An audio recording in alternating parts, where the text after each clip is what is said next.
I am going to share an incident that occurred back in 2005. My parents still don't believe me till this day. So I would like to share this story with you all and let you be the judge of it. We lived in St. Paul, Minnesota by the small strip of stores on White Bear Avenue. I was 12 years old at the time. You see, my parents both worked really hard, and that meant I often had to babysit my little brother Larry and my sister Lily after school.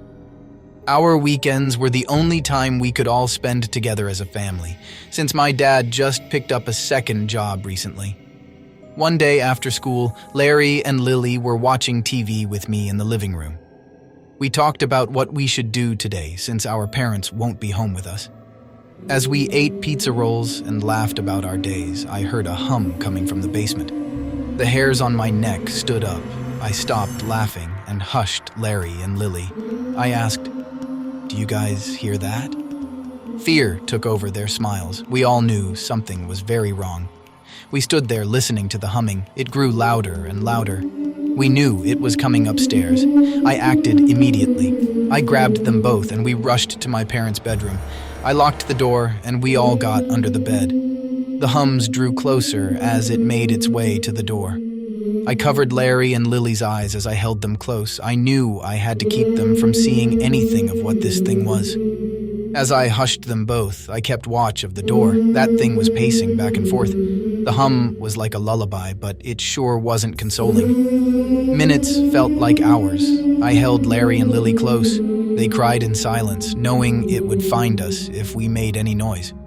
For all we knew, the door was the only thing keeping that thing apart from us.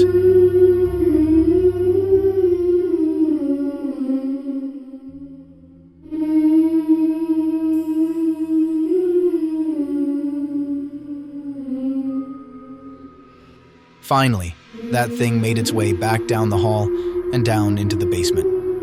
We waited for several minutes to be sure it was gone. I slowly crawled out and listened. Everything seemed fine now. I signaled for Larry and Lily to come out. We weren't sure if it would come back if we left the room. We decided to stay in the room for the entire evening until my parents came home. So, that's how it started, the humming. I heard it, and I wasn't alone. My brother and sister heard it too. I tried telling my parents, but they wouldn't believe me. They were too caught up in their daily struggles, trying to provide for us. After I talked to them about it, the first time I heard that eerie humming, they brushed it off, telling me not to scare my siblings. But I wasn't scaring them. I was trying to keep them safe. We spent what felt like hours under that bed. My hand covering Larry and Lily's eyes and ears, my eyes glued to the entity that lurked from the other side. It would pace back and forth right outside the door, which we'd locked tightly. The next day after school, we rushed home, eager to show our dad what we went through. When he walked in, we told him about the strange occurrence, the humming, and everything else. At first, he thought we were pulling some elaborate prank on him. We rarely saw our parents due to their work schedules, and I guess it was hard for him to believe that something like this could be happening. But we were persistent, and we convinced him to see for himself. We all sat in the living room, the same spot where we had witnessed the bizarre events the day before. We watched TV together, trying to enjoy the moment as a family and forget about our fears. As the day went on, nothing unusual occurred, and I began to doubt myself. Maybe it was all in my head, I thought. My little brother and sister seemed more at ease, and even Dad reassured us that there was nothing to be afraid of. I finally started to believe that maybe, just maybe, it had all been a figment of my imagination. The next day, it was just us kids once again. Mom headed off to her second shift at work, and Dad, as he always did, stopped by briefly to see us before rushing off to his second job. Even though we were alone, something had changed. We had summoned the courage to confront whatever was causing these strange events, and it seemed that the fear of the unknown had subsided. After school, we gathered in the living room, enjoying our favorite show, Arthur and DW on PBS Kids. The three of us were really into the episode, but then it happened. That eerie humming sound returned, faint but unmistakable. I looked at my little brother and sister, searching their faces to see if they heard it too. Fear clouded their expressions, and it was clear they did. We quickly turned off the TV to focus on the growing noise. Our hearts raced as we recognized that the source of the sound was getting closer, much faster than before. There was no time to waste, and we instinctively rushed to our parents' room once more. This time, as we locked the door, we could already see the entity approaching, peering around the corner. We huddled under the bed, with my arms wrapped protectively around my little brother and sister, covering their eyes as I anxiously watched the pacing, humming presence on the other side of the door. The entity pounded on the door several times, sending chills down our spines. We spent the entire evening in our parents' room once more. When our parents finally returned home, they found us trembling and in tears.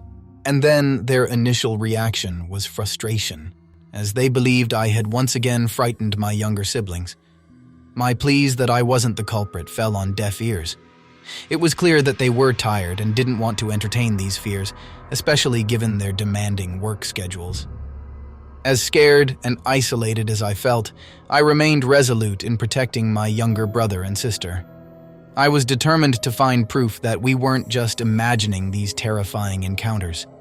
It was on a Thursday, the day we'd be alone after school again, that I knew I had to uncover the truth. My parents scolded me once more for scaring my little brother and sister, but I couldn't let that deter me. This time, I told Larry and Lily I'd be in their room, just across from our parents' bedroom, armed with a plan. I had a Motorola Razr flip phone tucked in my pocket, and even though my younger siblings were hesitant about my plan, they recognized that they needed to be brave too. They knew I was trying to protect them, just as they had been brave for me in facing this unexplained terror. We sat in silence, the ticking of the clock echoing our trepidation as the haunting hour approached.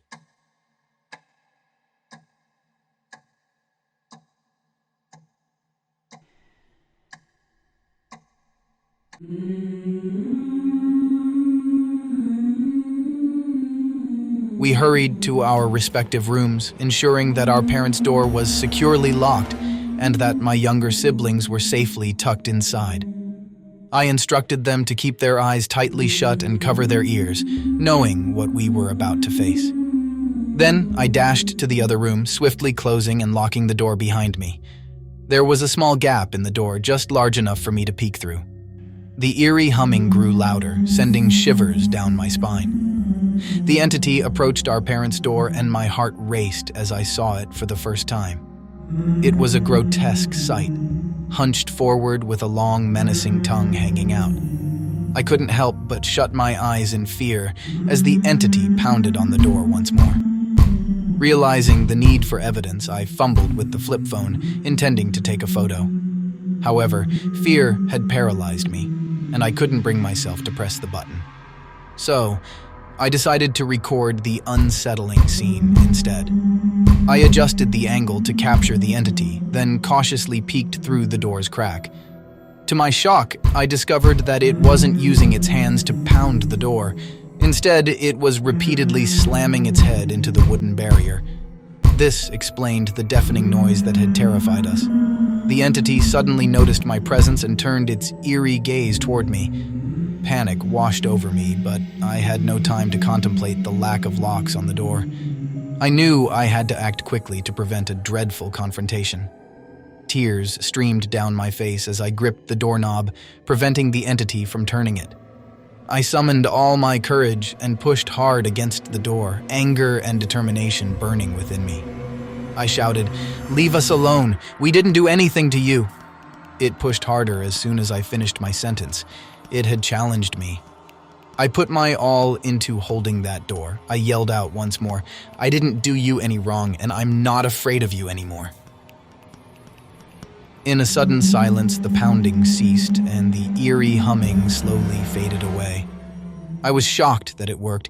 I cautiously opened the door and called out to my little brother and sister. They emerged, and I held them close. relief washing over us all. The fear that had burdened our hearts had finally been lifted. We gathered around the phone, watching the recorded video, but it provided no conclusive proof, only the sound of my terrified cries. However, I no longer cared about proving anything to anyone. What mattered was that I had faced the entity, protected my little brother and sister, and found the strength to stand up against the inexplicable terror that had haunted our home. As the days passed, the lingering fear gradually dissipated, and our lives felt brighter. I couldn't predict if the entity would return, but one thing was certain. If it ever did, I would once again find the courage to stand against it. The haunting hum still echoed in my mind, but I was no longer afraid, and that was what truly mattered to me. Hi and hello guys. If you found this video entertaining, it will mean a lot to me if you like and subscribe, as it will help my channel grow. Thank you for watching.